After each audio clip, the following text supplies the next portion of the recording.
무릇 율법 행위에 속한 자들은 저주 아래에 있나니 기록된 바 누구든지 율법 책에 기록된 대로 모든 일을 항상 행하지 아니하는 자는 저주 아래에 있는 자라 하였음이라. 또 하나님 앞에서 아무도 율법으로 말미암아 의롭게 되지 못할 것이 분명하니 이는 의인은 믿음으로 살리라 하였음이라. 율법은 믿음에서 난 것이 아니니 율법을 행하는 자는 그 가운데서 살리라 하였느니라. 그리스도께서 우리를 위하여 저주를 받은 바 되사 율법의 저주에서 우리를 속량하셨으니 기록된 바 나무에 달린 자마다 저주 아래에 있는 자라 하였습니다. 이는 그리스도 예수 안에서 아브라함의 복이 이방인에게 미치게 하고 또 우리로 하여금 믿음으로 말미암아 성령의 약속을 받게 하려 함이라. 형제들아, 내가 사람의 예대로 말하노니 사람의 언약이라도 정한 후에는 아무도 폐하거나 더하거나 하지 못하느니라. 이 약속들은 아브라함과 그 자손에게 말씀하신 것인데 여럿을 가리켜 그 자손이라 하지 아니하시고 오직 한 사람을 가리켜 내 자손이라 하셨으니 곧 그리스도라. 내가 이것을 말하노니 하나님께서 미리 정하신 언약을 430년 후에 생긴 율법이 폐기하지 못하고 그 약속을 헛되게 하지 못하리라. 만일 그 유업이 율법에서 난 것이면 약속에서 난 것이 아니니라. 그러나 하나님이 약속으로 말미암아 아브라함에게 주신 것이라. 그런즉 율법은 무엇이냐? 범법함으로 더하여진 것이라. 천사들을 통하여 한 중보자의 손으로 베푸신 것인데 약속하신 자손이 오시기까지 있을 것이라. 그 중보자는 한 편만 위한 자가 아니나 하나님은 한 분이시라. 그러면 율법이 하나님의 약속들과 반대되는 것이냐? 결코 그럴 수 없느니라. 만일 능히 살게 하신 율법을 주셨더라면 의가 반드시 율법으로 말미암았으리라. 그러나 성경이 모든 것을 죄 아래에 가두었으니 이는 예수 그리스도를 믿음으로 말미암는 약속을 믿는 자들에게 주려 함이라. 믿음이 오기 전에는 우리는 율법 아래에 매인 바 되고 계시될 믿음의 때까지 갇혔느니라. 이같이 율법이 우리를 그리스도께로 인도하는 초등교사가 되어 우리로 하여금 믿음으로 말미암아 의롭다함을 얻게 하려 함이라. 믿음이 온 후로는 우리가 초등교사 아래에 있지 아니하도다. 너희가 다 이 믿음으로 말미암아 그리스도 예수 안에서 하나님의 아들이 되었으니 누구든지 그리스도와 합하기 위하여 세례를 받은 자는 그리스도로 옷 입었느니라. 너희는 유대인이나 헬라인이나 종이나 자유인이나 남자나 여자나 다 그리스도 예수 안에서 하나이니라. 너희가 그리스도의 것이면 곧 아브라함의 자손이요 약속대로 유업을 이을 자니라. 아멘. 우리 말씀들을 통해서 영혼을 향한 바울의 열정이라는 제목으로 우리 함께 말씀을 나누겠습니다. 여러분, 갈라디아 지역의 교회들이죠. 교회들, 그리고 거기뿐만이 아니라 소아시아 지역에 있는 모든 그런 교회들, 초대교회들에게 있었던 가장 큰 문제, 두드러진 공통적으로 나타났던 문제가 뭐냐면은 바울에 한해서입니다. 첫 번째는 그 교회와 성도들이 바울의 사도성을 다 의심했다는 겁니다. 이것은 그 사람들이 그냥 추측을 해서 그런 것이 아니라 거짓 교사들이 들어와서 바울은 사도가 아니야, 이렇게 이제 소문을 내면서 바울의 사도성에 의심을 갖게 됐고, 두 번째는 우리가 잘 아는 대로 예수를 믿음으로만 구원받는 것이 아니라 모세의 율법을 지켜야만 구원받는다라고 하는 이 율법의 행위로 통한 구원을 초대교회들 안에 이렇게 말함으로 인해서 이 교회들이 이제 많이 힘들어지게 된 거죠. 이 두 가지의 문제가 있어요. 이 두 가지의 문제를 그래서 항상 바울이 편지를 쓸 때마다 사도된 내 바울은 첫 인사가 이제 대부분 그런 인사로 시작을 합니다. 그러니까 지금 상황은 바울이 어떤 얘기를 해도 잘 안 들리는 그런 때예요. 왜냐하면 이 사람들이 지금 나를 신뢰하지 않거든요. 나를 신뢰하지 않는 사람들에게 지금 이 얘기를 하는 거예요. 편지를 써서 설득을 해야 되는 거죠. 여러분, 바울을 그들이 만약에 신뢰를 했었더라면 그 누가 와도 바울의 사도성에 의심을 갖거나 또는 바울이 전한 복음에 의심을 품을 리가 절대 없었을 겁니다. 그런데 이제 바울과 함께 했던 시간이 워낙 짧다 보니까는 그런 문제가 생기게 된 거예요. 악한 사단은 우리의 약점을 너무나도 잘 압니다. 내가 내 약점이라고 생각하는 그 부분이 아니라 다른 제3자의 눈으로 봤을 때 보일 수 있는 그 약점들까지도 사단은 다 알고 있어요. 그래서 그 약점을 공략을 하는 거예요.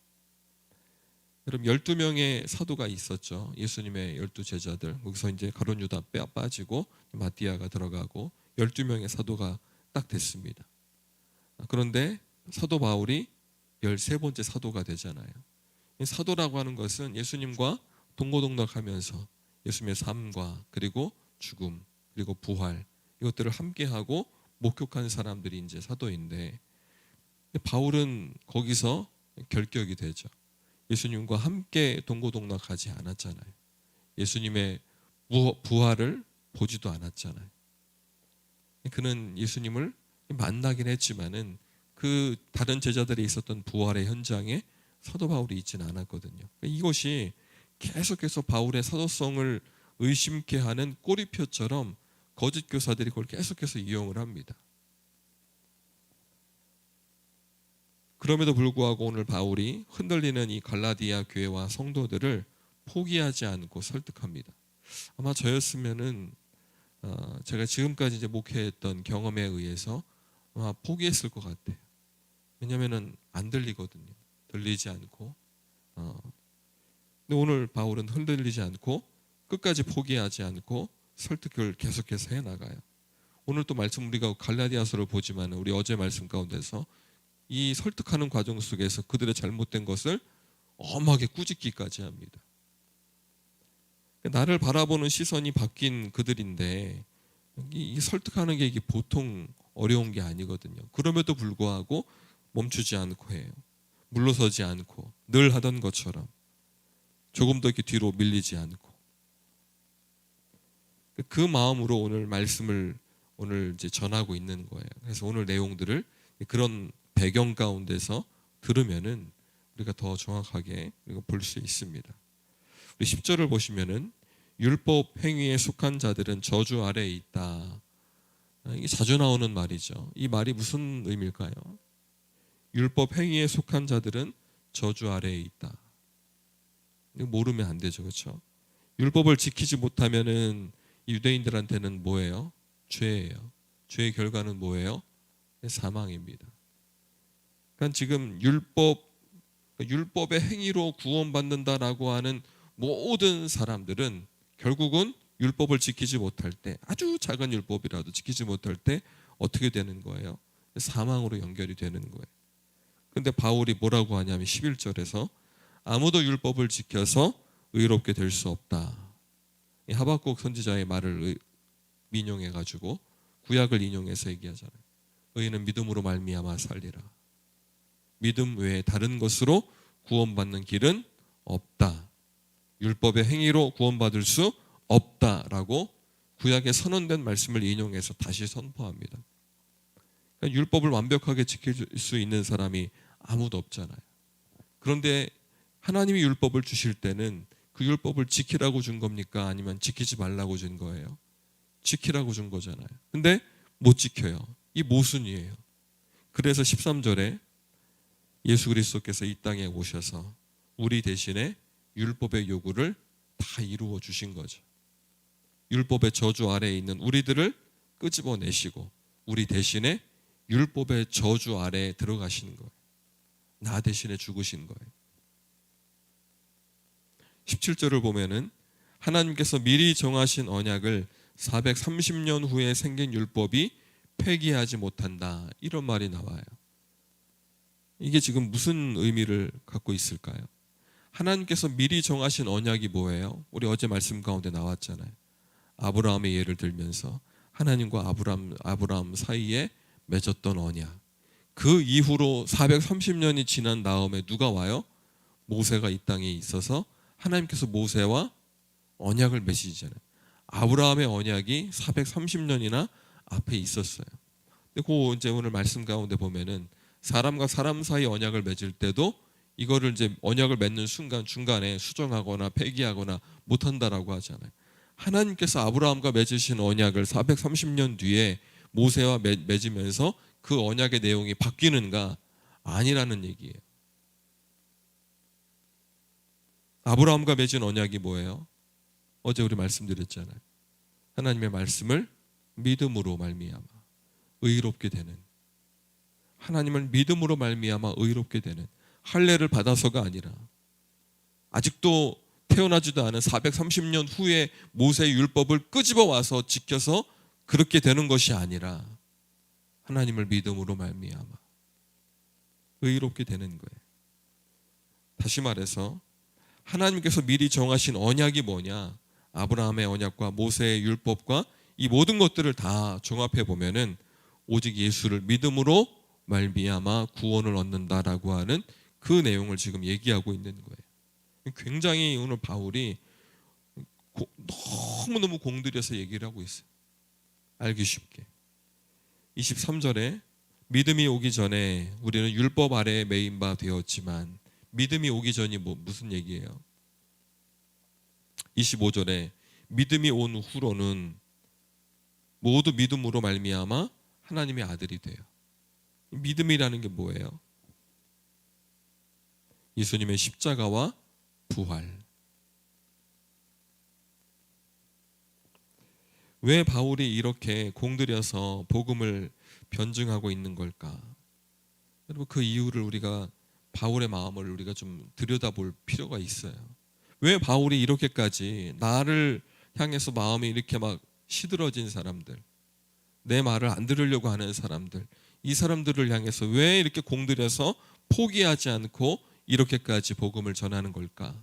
왜 그럴까요? 그 한 사람 한 영혼을 하나님께서 사랑하시고 포기하지 않으셨기 때문에. 그걸 어떻게 알아요? 이 사람들보다 더 심했던 자기 자신을 하나님께서 포기하지 않으시고 자기를 사랑하시고 구원하셨기 때문에. 자기 같은 사람도 하나님이 포기하지 않으셨는데 겨우 이 정도 포기하지 않는 거예요. 마찬가지죠. 하나님께서 우리를 포기하지 않으셔서 우리를 구원하셨습니다. 예수 안에서. 그리고 그 마음을 우리가 잘 알기를 원합니다. 이제 우리가 뭘 해야 되는지 되게 분명해지죠. 하나님이 나를 포기하지 않으시고 구원하셨다면은 우리에게 주신 하나님의 마음이 있잖아요. 복음을 전하는, 생명을 살리는, 생명을 포기하지 않는 우리 모두가 되기를 주님의 이름으로 간절히 축원합니다. 아멘. 다 같이 기도하겠습니다. 하나님 아버지, 감사합니다. 오늘 말씀이 우리에게 생명의 양식이 되게 하옵소서. 예수님의 이름으로 기도하옵나이다. 아멘.